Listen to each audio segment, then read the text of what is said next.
Vous n'avez fait que faire du mal au peuple. Vous n'avez fait que faire du mal aux Gabonais. Et en définitive, faire du mal à vous-même. Parce que tout ce que vous êtes en train de faire, ça va se retourner contre vous. Ça, n'oublie pas ça.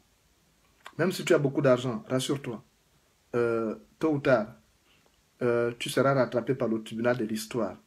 L'histoire, c'est le plus grand tribunal. Hein, parce que elle condamne à plus long terme. Elle juge et condamne à plus long terme.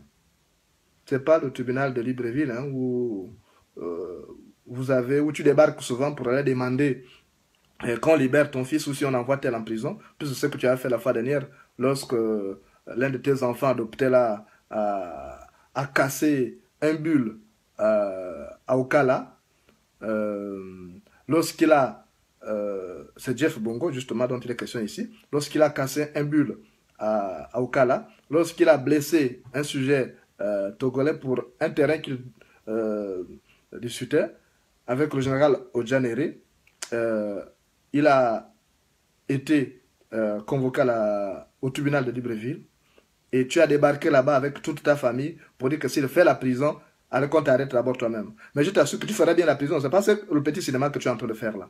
Tu feras bien la prison. Parce que la banque que tu as pillée, les Gabonais qui se sont retrouvés aujourd'hui endettés, on va te rattraper. J'espère que tu partiras avant. Hein. Ça, il faut le souhaiter. Moi, je le souhaite. Pas parce que je ne peux pas te souhaiter ce mal-là. Mais si tu ne pars pas, mets-toi en tête que nous allons tout faire pour que tu viennes rendre des comptes. Nous ferons tout pour que ton fils, Ali Bongo, réponde de ses actes. Tu sais qu'il tue les gens. Le crime rituel, tu sais que c'est lui le principal bénéficiaire. Tu ne fais rien. Et je crois que toi aussi tu en es bénéficiaire. Si on fouille bien. Si j'étais encore au Gabon, j'avais bien fouillé sur toi. Parce que tu es louche. Et ta vie n'est faite que de mensonges. Donc, moi je voulais te dire ça, franchement, c'est un conseil des fils, hein. Des petits-fils même, parce que je dois avoir l'âge de tes arrière-petits-fils. Bon, indirect, parce que je ne sais pas un seul de tes enfants. Je ne connais pas si tu es vraiment un enfant géniteur. Mais tes soeurs ont fait des enfants, donc ce sont tes petits-fils, je te le concède. Et je crois que il faut que tu me comprennes, parce qu'il va de ta paix intérieure après le départ de ton fils du pouvoir. Moi, je suis de ceux qui pensent que le Gabon est notre pays, à nous tous. Tu as fait du mal à tout le monde, et ça, c'est pas bien. Même aux artistes, parce qu'aujourd'hui, tous les artistes gabonais ne parlent pas bien de toi. C'est dommage, même ceux du Haut-Ogoué. Tu veux écraser tout le monde, parce que tu penses que le Gabon, c'est ton pays, que c'est ta propriété foncière, c'est ta propriété familiale. Et ça, ce n'est pas bien. Hein, patience, ça, c'est pas bon. Hein, la maman, il faut essayer de m'écouter. Ouais, la bouche d'un vieillard sent mauvais, mais pas ses paroles. Donc, il faut que tu m'écoutes. Parce que demain, ça va être difficile pour toi. Hein, ça, je te le dis sincèrement. Si ce n'est pas pour toi, mais pour tes descendants. Et ce n'est pas bien quand vous faites ça. Si tu t'aimes toi-même, si tu aimes ta famille, si tu aimes ton voisin, si tu aimes ton prochain, tu dois cesser la méchanceté dont tu fais montre en ce moment. Parce que je te dis sincèrement, dès qu'Ali tombe, si Ali part à 14 h, à 15 h, toi tu vas fuir. Parce que tu as fait trop de mal. Et je crois même que c'est l'une des raisons pour lesquelles tu t'accroches à Ali. Parce que tu aurais pu lui demander de laisser le pouvoir. Tu sais qu'il n'est pas gabonais. Tu sais que tu l'as adopté. La preuve, c'est que tu n'as pas aujourd'hui un acte de naissance. Tu n'arrives même pas à nous montrer une photo, tu étais enceinte. Dis-moi, toi là qui aimes le m'as-tu vu? Tu étais vraiment enceinte. Et tu n'as pas pu faire des photos. Pour ta première grossesse, tu n'as pas la joie de faire la photo. Étant enceinte. Oh, la maman. Je ne savais pas que tu étais une menteuse comme ça. Hein. On te connaît maintenant. Tu dis que tu connais les gens. Mais nous, on te connaît.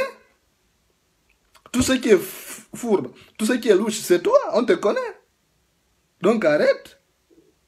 Moi, je voulais te le dire, hein, parce que franchement, je suis quelqu'un qui aime ce pays, tu vois. Même si ton fils me fait du mal, mais moi, je suis toujours conciliant, tu vois. Ils sont pas nombreux comme ça. Hein. Je voudrais quand même que tu profites de mes conseils cadeaux, parce que je ne te demande pas un rond. Il y a des gens qui sont payés pour te mentir, mais moi, je ne suis pas là pour te dire que tu es belle, que tu as une belle robe. Je ne suis pas là pour dire à ton fils qu'il est beau, qu'il a un beau costume. D'ailleurs, il n'est même pas beau, donc je ne peux pas mentir. Et je voudrais quand même que tu saches que on est fatigué, hein? On n'a pas l'habitude de s'adresser comme ça à toi. On est fatigué parce que le Gabon est en train de prendre une pente. Je voudrais terminer en te disant que dis à ton fils vraiment de laisser tout ça. Parce que s'il laisse tout ça, on ne va plus s'intéresser à la famille. Toi-même, quand tu m'as appelé l'autre fois, tu m'as dit que non, tout ça, c'est parce que tu as un fils qui est président et tout. Oui, mais à cause de ça, c'est pourquoi on s'intéresse même à toi. Mais si toi, tu étais resté à Kenny là-bas, en train de planter tes tubercules, mais personne ne devait t'embêter. Personne ne devait s'intéresser à ta vie. Mais comme tu es venu là, tu t'es lancé dans l'arène politique. Mais on est obligé de s'intéresser à ce que tu fais. Et tu ne peux pas chier comme ça sans pourtant que les gens ne te crient dessus.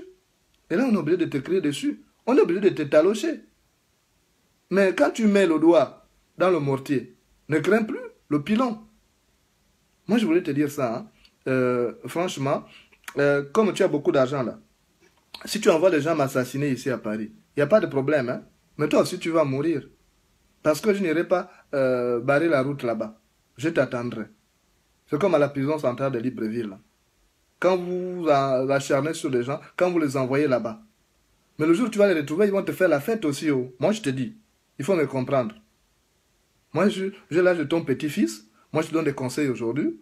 Mais j'ai un peu pitié de toi, hein, parce que si tu savais ce qui te guette, hein, tu laisserais ce que tu guettes et te sauverais.